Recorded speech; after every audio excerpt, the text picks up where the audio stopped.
الحمد لله رب العالمين والصلاة والسلام على سيد المرسلين أما بعد فأعوذ بالله من الشيطان الرجيم بسم الله الرحمن الرحيم الصلاة والسلام عليك يا رسول الله وعلى آلك وصحابك يا حبيب الله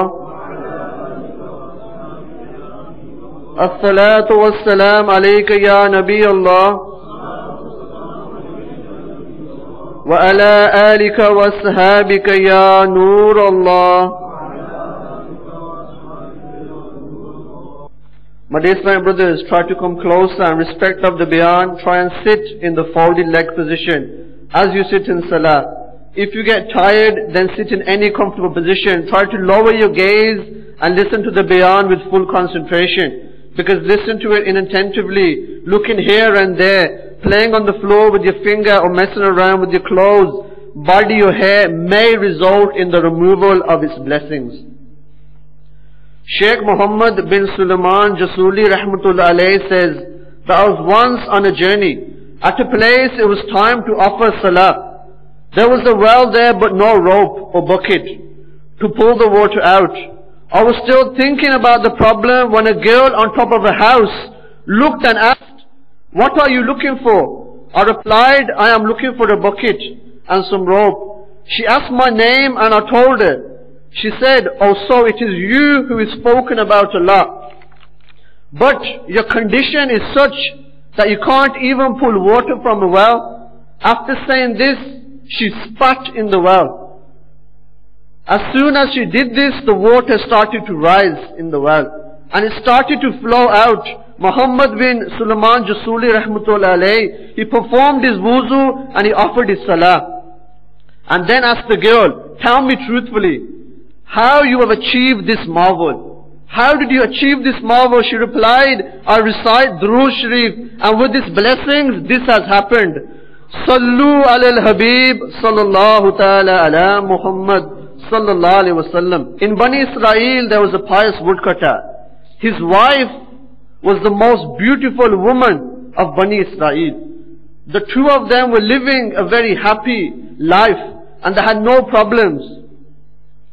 When the king of that country got to know about the beauty of the woodcutter's wife, a bad thought and an evil thought arose in his heart. Lust overtook him. The king decided whatever it takes, he would get this woman. The evil and lustful king, he sent an old lady to this beautiful woman to give her this message and try and persuade her by giving her incentive to leave her husband and come and live with him in the palace as a queen. So the old lady went to the woodcutter's wife and said to her, "You are a very strange woman.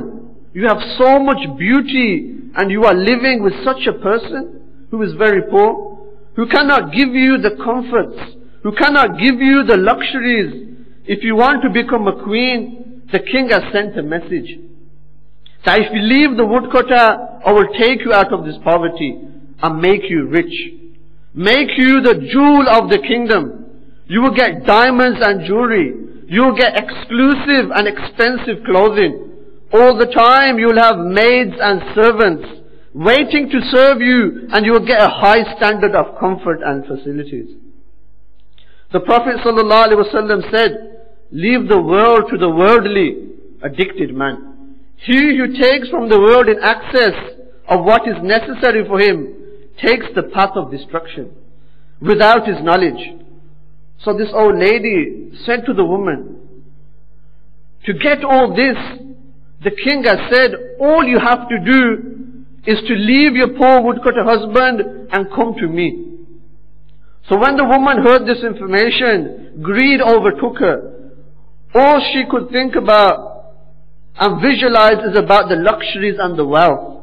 The Prophet ﷺ said, the son of Adam says, my wealth, but what connection have you got with your wealth?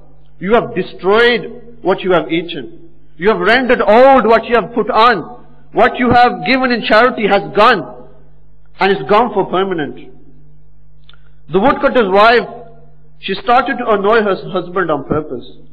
and stopped talking to him without any reason. So when the husband, he began to realize this, she's always ignoring me. He asked her, "O Allah's creation, why have you adopted such a manner?"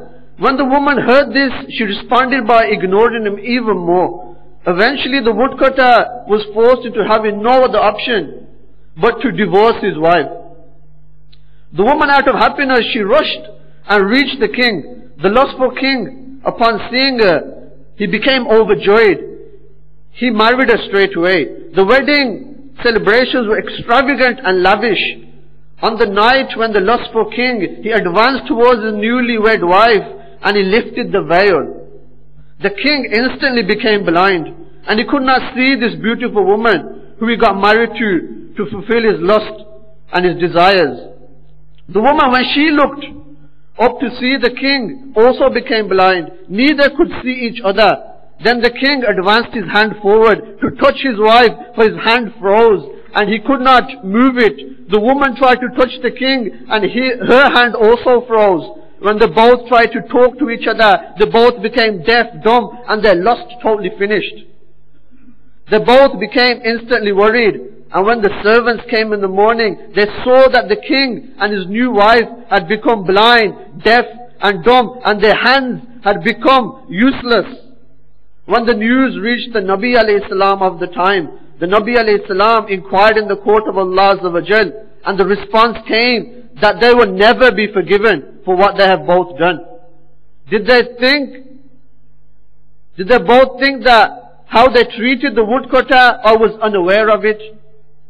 My dear Islamic brothers, many motherly flowers can be learnt from this narration, how the lust and passion of a man can lead to his destruction. Is it not a problem today that we cannot control our desires? We heard how due to fulfilling his lustful desires, the king, he lost his eyesight. Eyesight is such a huge blessing. With these eyes we should be reading the Holy Quran. With these eyes we should be looking at our parents with love. With these eyes we should be looking at the Holy Kaaba. With these eyes we should be lowering our gaze. But instead, today with these eyes, do we not lustfully look at women on the streets?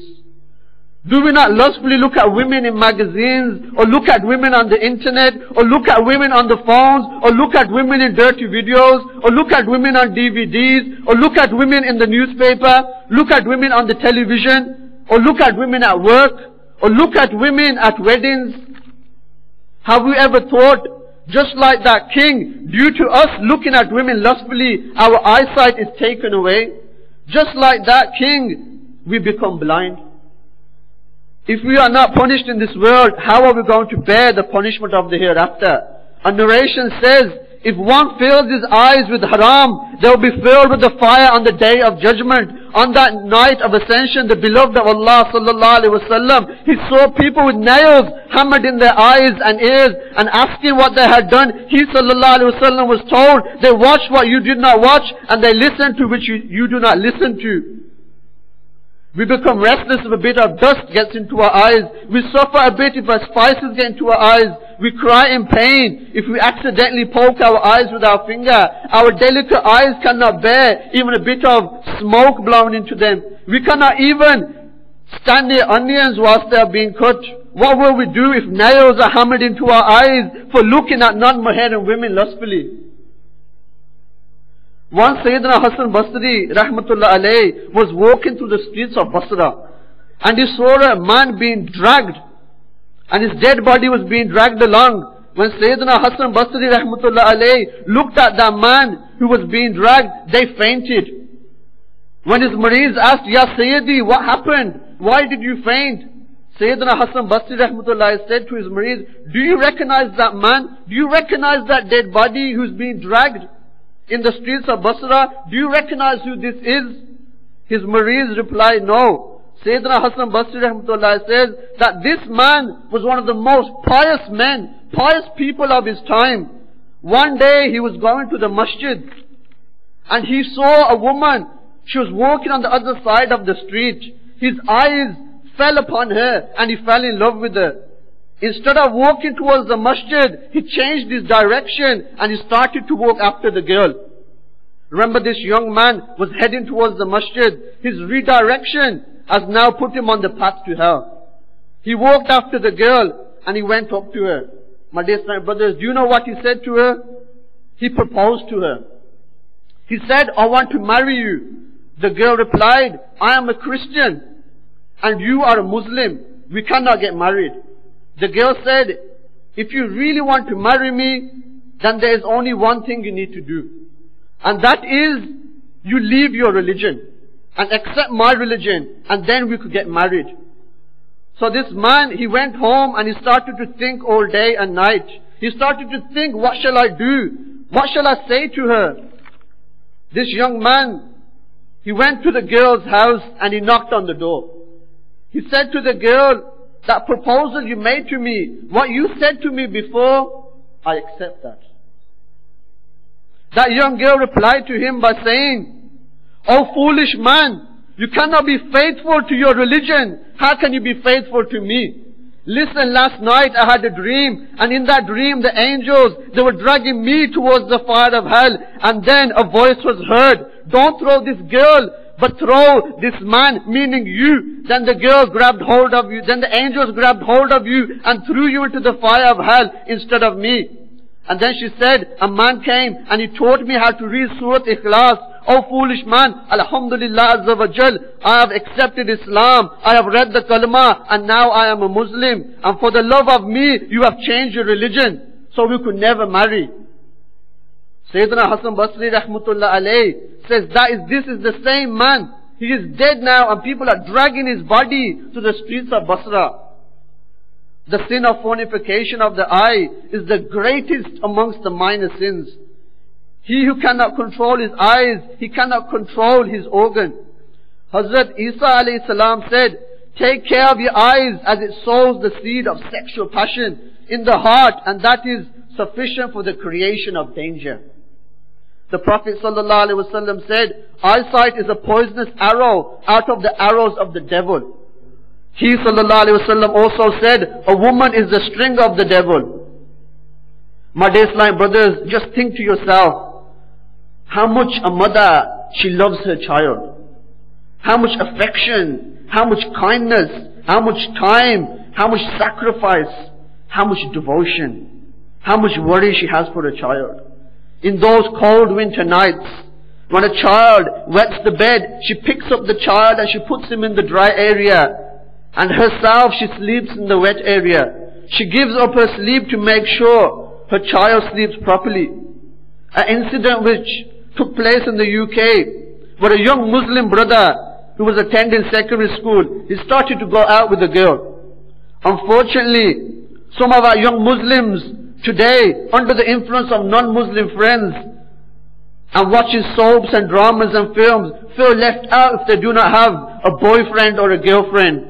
They spend more time worrying about their relationships than their studies. They spend more time on social network sites, chatting up, than doing any homework. So this young Muslim brother, he started to worry about his family finding out about the girl, or the girl's family finding out. He would even miss school lessons on a regular basis. Some days altogether, he would steal from his father. And with the money, he would buy clothes to impress the girl. And he would also buy gifts with this money to give to the girl. When things started to get complicated for him, he had to make a choice. It was either this girl or his mother. The mother that had done everything for him. The mother who is his paradise. The mother who loves him so much. And you know what he did? He ran away with a non-Muslim girl, leaving his mother heartbroken and crying for years. This is just one incident. There are many incidents similar to this taking place with our young Islamic brothers and sisters. If you think it is fine to go out with girls, then listen carefully. The punishment of someone who commits adultery, the Prophet ﷺ said, on the day of judgment, an adulterer will be given a shirt made out of fire, and he will be put on him. And fire will be put in his eyes. He will be wrapped around with chains made out of fire. Also the Prophet ﷺ said, the man that committed adultery and the woman that committed adultery will be thrown in the pit, which is full of snakes and scorpions. Hazrat Luqman Hakim radiyallahu ta'ala an said, son, instead of chasing a woman, go chase a lion. Because if the lion turns, your life will go. If a woman turns, your iman will go. In Bani Israel, there was a young man who isolated himself. He was totally alone. He was away from the world. He was away from the dunya. And inside his isolated place, he used to worship Allah Azza wa Jal. He used to remain in the worship of his Creator all the time. Some people in his area, they became jealous of this young man. And they decided between themselves, amongst themselves, that somehow they had to destroy the honor and integrity of this young man. So these wicked people, they spent their time worrying about to destroy the honor of this young man. In their dirty minds, the idea arose that they would get this beautiful woman from their area who had no shame or modesty and try to seduce this young man into committing a huge sin. So this group of people, they approached this woman and they said, if she could get this young man caught up in a fitna, they would make her very rich. So they told and encouraged this woman that they have full faith in her, they have confidence in her, that she could get this pious young man to commit the sin, hence destroying his reputation. This shameless woman agreed to the plan, and one night she advanced towards the young man's place of worship. The night was very dark, and it also started to rain. The woman began to shout out, "O Allah Azza wa Jal's creation, please give me shelter." The pious man, he looked from his residence and he saw that the woman is standing at the door and is asking permission to enter. The young man, he thought to himself, that so late in the night, allowing a woman to enter has many dangers. So the young man went back to his room and he continued in the worship of Allah Azza wa Jal. The woman again called out, "O Allah Azza wa Jal's creation, it's raining heavily outside and it's also very cold. Please give me shelter just for one night." The woman called out again and again and she pleaded to the young man to allow her in. Eventually the young man's heart gave in and he could not bear to hear someone pleading so much. Upon entering inside, this shameless woman, she revealing her beauty and softening her voice to charm him, she presented herself to the young man. The young man, he lowered his gaze and he moved away from the woman. The woman did not give up. And for the second time, she unveiling her beauty, she approached the young man and invited him to commit adultery, to commit zina with her. The young man said, "I swear by Allah Azza wa Jal, I would never commit this sin." I asked my nafs, my desire, if it wants to commit this sin, will it be able to bear the punishment of the blazing fire of hell? Then the young man went towards the burning flame and he put his finger on top of this burning flame and he burnt his finger. Then he went away and he busied himself in the worship of Allah Azza wa Jal. The shameless woman, she had not given up and once again tried to seduce the young man into committing the sin of adultery. The young man, he got up and he went to the flame and he burnt his second finger. The shameless woman repeatedly kept trying to get the young man to commit adultery with her, and each time in return the young man kept burning a finger of his hand. The pious young man eventually he burnt each and every single finger of both his hands, but he did not fall for this woman. He did not even raise his eyes to look at her. The young man continued to protect his self-respect and dignity. And when the shameless woman, when she became aware of what the young man had done to his fingers, when she saw that to save himself from the sin of adultery, the young man had burnt his fingers, the shameless woman, she let out such a scream that her soul left her body. Whoever has the help of Allah Azza wa Jal, nobody can destroy that person's respect and honor, regardless of how much planning may be done. My dear Islamic brothers, if one has got the ability to commit fornication, and if there's no obstruction for him, but yet he does not commit no sin, he would acquire the rank of the Siddiq, the truthful. The Prophet ﷺ said, he who refrains from committing sin, even though he is captivated in the love of someone and dies in that condition, keeping it a secret, is a martyr. He ﷺ also said, Allah Azza wa Jal will give shade to 7 types of people under His throne on the Day of Judgment, on which there will be no shade except the shade of Allah Azza wa Jal's throne. And one of these is the one who refrains from satisfying his sexual desire of a beautiful woman, coming from a respectable family, when she calls him and says, I fear the Lord of the universe. Only if we could become like that pious young man. Only if we could protect our eyes. Only if we could lower our gaze. If the fitna of adultery and fornication is not a problem in society today, then why is it that certain Muslims are being associated with going out with girls in nightclubs, for chatting girls up at schools and colleges, for standing trial for rape, for having an affair with another woman, for treating their wife badly, but yet smiling and listening and talking to non-Mahram women all day, for being associated with prostitution, for running and owning dirty dance clubs? What has happened to us? What has happened to us, my dear Islam brothers? What are we doing? We need to cure this disease. There are medicines for controlling sexual passion. These are hunger, restraint of the sight, and engagement in some work or another.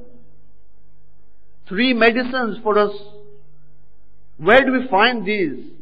How do we act upon these points? My dear Islam brothers, you will find each of these inside the Madani Namat card. Regarding the hunger, the Madani Namat card questions us, point 58, did you fast on a Monday or any other day? Also regarding the hunger, we are questioning point 11, did you eat less than your appetite? Regarding the restraint of the sight, the Madani Namat card questions us, point 36, today did you lower your gaze whenever possible by practicing Kufl Madina of the eyes, meaning avoiding seeing unnecessary and sinful things. Also in point 40, we are questioned today while talking with others, did you lower your gaze or look straight at them? And regarding the last point of the medicine, engagement in some work or another, the Madani Namat card, it questions us, point 23, today did you spend at least 2 hours in Madani activities?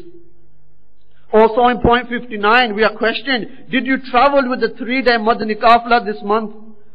The beautiful environment of Dawat Islami is trying to save us from every angle. A summary of Islamic Brothers Madani Bahar, to a similar effect. He relates his story as such, there would be only a few sinners like me, he said. I had several girlfriends, and I had such a filthy mind that I had the habit of watching obscene and dirty films every day. He said, believe me or not, I never offered my salah in my entire life other than Eid Salah, and I didn't even know how to offer salah. Due to getting to know the brothers of Dawat Islami, my eyes opened and the veil of negligence was removed from my heart. He said, I would also like to mention that by the blessings of the Madani atmosphere of Dawat Islami, I was honored with the privilege of seeing Rasulullah sallallahu alaihi wasallam in my dream. Sallu ala al-Habib sallallahu ta'ala ala Muhammad sallallahu alaihi wasallam. My dear Islam brothers, today we learnt about the fitna of adultery and fornication. Once the devil appeared before Musa alayhi salam and he warned him, don't remain alone with a woman in any place, because I become the companion of the man and the woman who remain in a lonely place until I throw into the male the snare of the female and the female into the snare of the male. Dear Islam brothers, concluding the bayan to an end, I will have the privilege of mentioning the blessings of Sunnah and some of the Sunnah Islamic manners. The Holy Prophet ﷺ has said, the one who loves my Sunnah loves me, and the one who loves me will be with me in paradise. It is Sunnah to walk with dignity and with our gazes lowered. Sayyidina Hassan bin Abi Sinan rahmatullah alayhi, he went for Eid Salah, and when he rahmatullah alayhi, he came back home, his wife asked him, how many women did you see? He rahmatullah alayhi, He remained silent. When she assisted a lot, he rahmatullah alayhi said, I kept looking at the thumbs of my feet from the exit until I returned to you. Devotees of Allah Azza wa Jal don't look here and there necessarily while walking. The ruling is that if you look at a woman unintentionally and then move your gaze immediately, you will not be sinful. If there are two women standing or going on their way, do not go through the middle of them. A blessed hadith prohibits us from doing so. It's not appropriate to look at someone's balcony or windows unnecessarily. May Allah Azza wa Jal give us the ability to act upon what we have heard and pass it on to others. Ameen. Sallu ala al-Habib sallallahu ta'ala ala Muhammad.